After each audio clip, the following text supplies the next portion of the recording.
The Crude Life with host Jason Spees.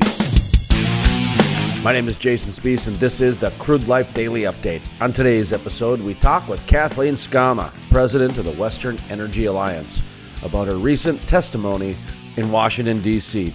In just a moment, part of our exclusive interview with Kathleen Sgamma, president of the Western Energy Alliance, right here on the Crude Life Daily Update. I think Colorado is more of a premonition of what would happen if Elizabeth Warren is the next president, for example. Okay. What we've seen is billions of dollars in capital destroyed in Colorado. Just investment that's going to go elsewhere. Wyoming, North Dakota, Texas, New Mexico, because there's a very liberal left-wing governor and legislature that together have put in place so much new regulation. Colorado is going to go through 15 rounds of regulations in the next 2 years. Probably will take them longer. And it's just tying things up in Colorado, and it's causing producers to say, you know what, I'm going to develop my assets in North Dakota or Texas. And capital was just blown out of Colorado.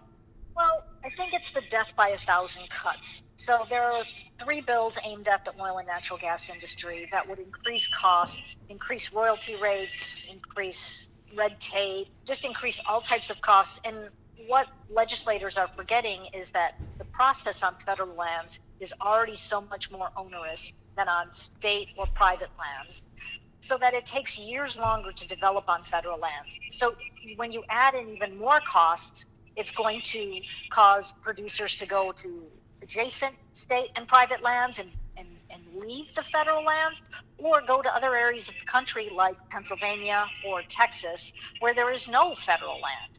So, you see it in North Dakota. North Dakota is not predominated by federal lands like, say, Wyoming is. But you have that situation where, because of multiple ownership of the surface and the minerals underneath the land, it's hard to develop a well in North Dakota that doesn't touch some federal lands. And that can tie up your non-federal production as well.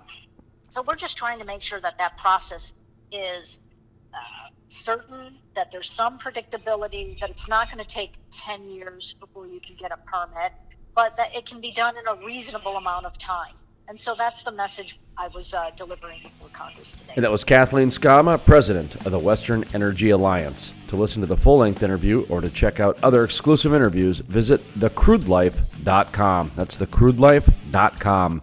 Be sure to join our social media as well. Facebook, Twitter, LinkedIn, the YouTubes.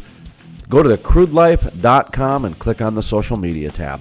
From the staff here at the Crude Life Daily Update, my name is Jason Spees, asking you to always remember, energy is more than an industry, it's a way of life. Historic. The first full conversion refinery to be built in the U.S. in over 40 years. Innovative. The cleanest, most technologically advanced downstream project ever. The model for future shale basin projects. Groundbreaking. With construction resuming in early 2019. The Davis Refinery.